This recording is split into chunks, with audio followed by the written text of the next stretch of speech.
Hey friends, it's Len here at 1A Auto. Today we're going to be working on our 1996 Dodge Ram 1500, and I'm going to show you something very simple, replacing a third brake light bulb.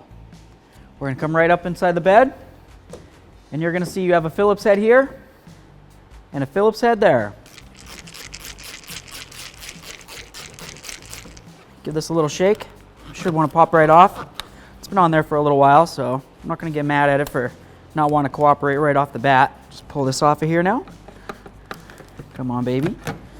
There we are. Okay. So we've got our third brake light bulbs right in here. As you can tell, those are pretty much on their way out. I don't see any reason why we shouldn't replace them. Let's come right in here. This one. These light bulbs right here are for when you open up your door, and/or if you turn your headlight switch to the left, these will come on. They provide a nice light inside the bed for when you're working. You just pull out the bulb. You can inspect it. If it looks like the filament's blown, like this one, you'd replace it. This is a 921 bulb. If you do one, you do both. So there we are. Out with the old.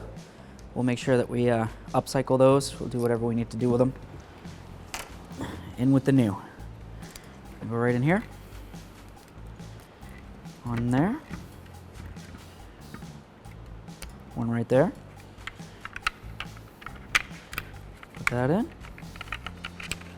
Put that in. Put this up inside the vehicle. And turn it over. It's better that way.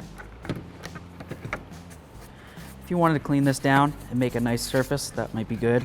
You could reseal it to keep moisture out of there. For the purpose of the video, I'm just demonstrating how to replace the bulb.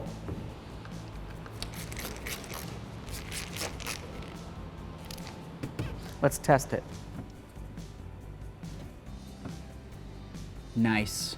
Thanks for watching. Visit 1AAuto.com for quality auto parts shipped to your door, the place for DIY auto repair. And if you enjoyed this video, please click the subscribe button.